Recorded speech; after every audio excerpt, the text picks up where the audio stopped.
Go! Go! Go! Ah! What's up, dude?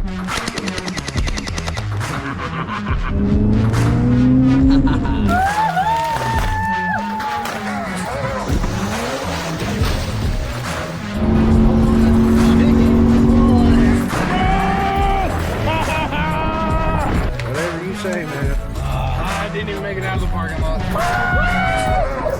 We gotta turn around.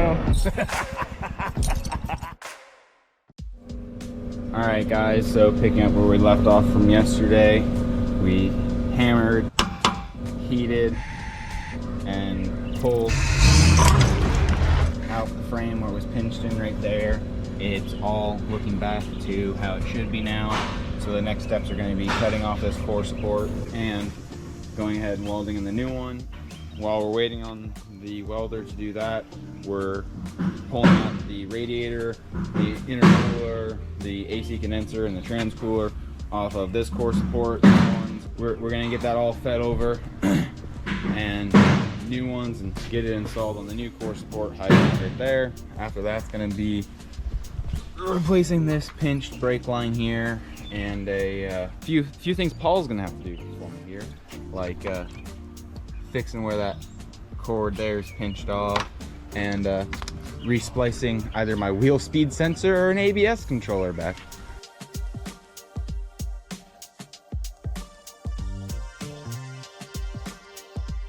See guys, never be scared to ask for wisdom from your elders. Doug was just able to straighten that out for me to a point where I can bend it here at the end, and this shroud will stay out of the pulleys now, so I don't even have to remove the whole thing.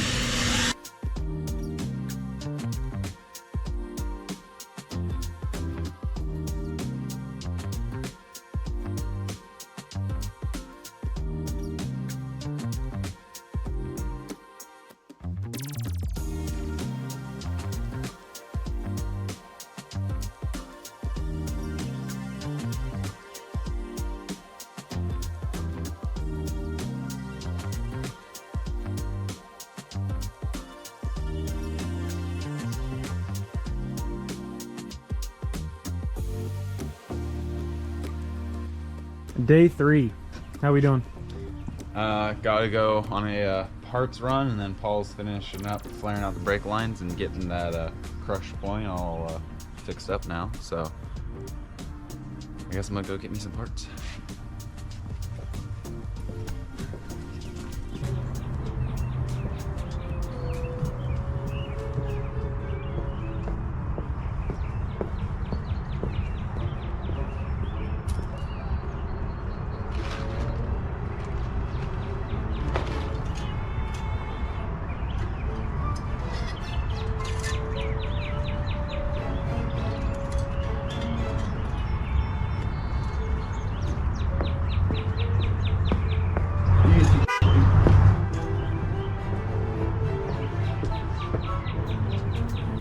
Full front and rear bumpers, and they're the off-road tone. Where's the other one of these?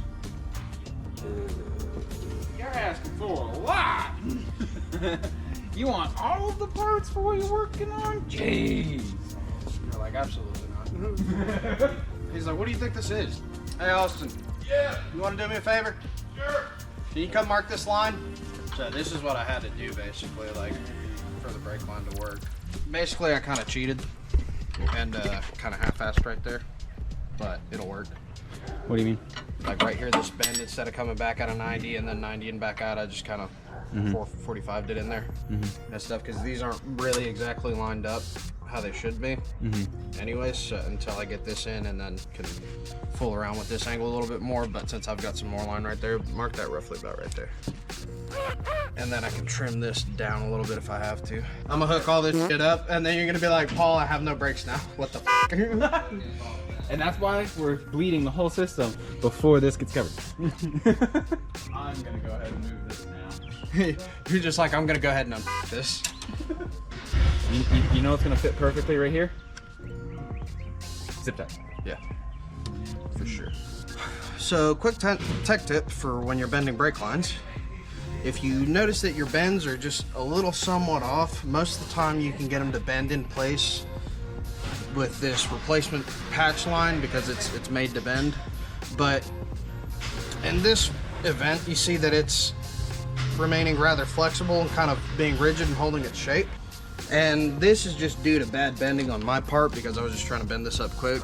But you get a, you know, a universal hammer or something, and you just kind of fucking beat the bend into it without trying to kink the line up too much. And then look at that, good as new. Like it was never even replaced. Well, except for the unions, but you know, you get the point. You wanna do a quick leak test? Hop in the cab and hit the brakes as hard as you can, like pin them to the floor, and we'll see if they leak anywhere. Keep pumping them. What? Keep pumping them. I think you're good, buddy. I'm not seeing any leaks. Good? Yeah. Yeah, no leaks. And that's how you bend a patch cable. We're gonna learn something new today. Haven't put one of these together. Stock rear bumper pulled off. That way we can start putting together and assembling steel move bumper.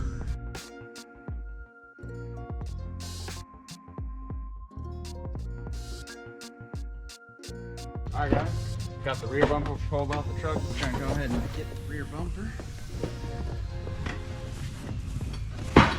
Move bumpers apparently wraps all of their stuff in plastic and then put spray foam into there. So it holds all their stuff pretty secure. But it makes getting into it a little bit of a pain.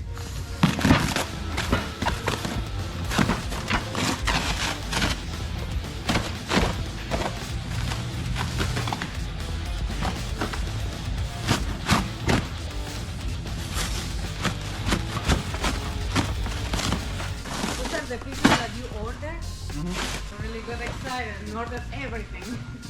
So, for context for the rest of you viewers, I had driven the giveaway truck about a week ago up to the Bristol Cars and Coffee, and while driving a really nice diesel truck, it made me miss my diesel truck.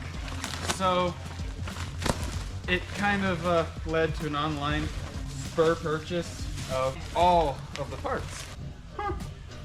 I didn't realize that I was supposed to have the little tabs that, because I have little white trims that go in right here. But now those are an extra part.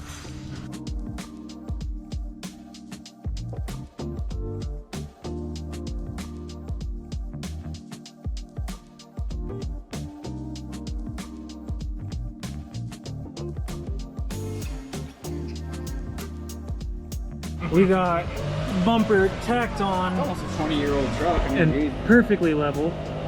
Heck yeah, she just got some tacks in there. Now we got to take it off and finish her up. It's gonna look good, Austin.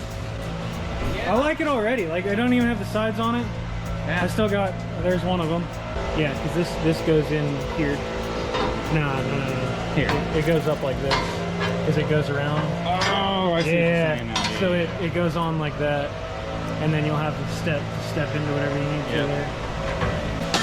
I don't know about y'all, but I don't think that's a, you know, thick enough shackle mount, huh? Just think for comparison. There we go. I can actually see the edges. Yeah, the thickness between the two is, holy cow! Like that is, that's crazy, dude. If this breaks, you got other issues. Oh, that's gonna look so good. So what's the paint options after this? So I'm gonna go ahead and put bed liner on it for the front and rear. You know, I mean, it is a truck, and it's a steel bumper.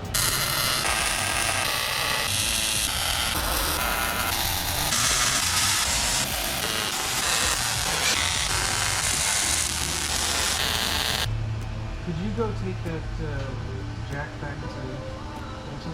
Yeah. Thank you.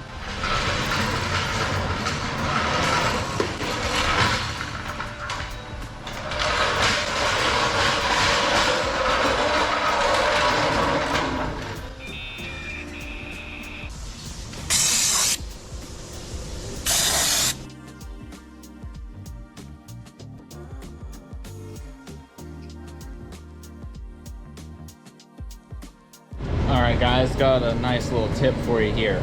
Don't ever trust the parts store. Double check them parts, because my intercooler that came in, thought we're gonna get the truck put together and running today. Not a single bolt lines up. According to Advanced Auto, that is the correct part.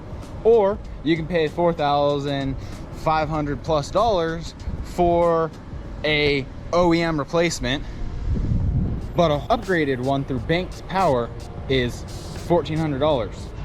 All right, guys, so we finally got in the right intercooler here, and so today is going to be a big push for trying to actually finish out this truck.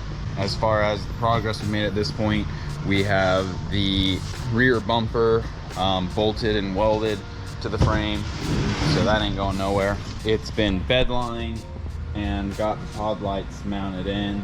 They still need to be wired, but that is a last step, because the last thing that we want to do is add even more wires to the mess of wires. Granted, it's not really a mess, we didn't unhook anything or anything else, but you know, get it up and running before you start adding more complexity to a system, right? With all that being said, all right guys, we're getting near the end of the giveaway. Don't forget to go onto the website, link down in the description below, and get your entries. All right, you can get a hat, a shirt, or any of our other products, and you're getting entries in to win a Toyota Supra imported from Japan. You got nothing to lose. We only have 4,000 entries. They're almost all gone. It's a lot better chances than the lottery or anything else.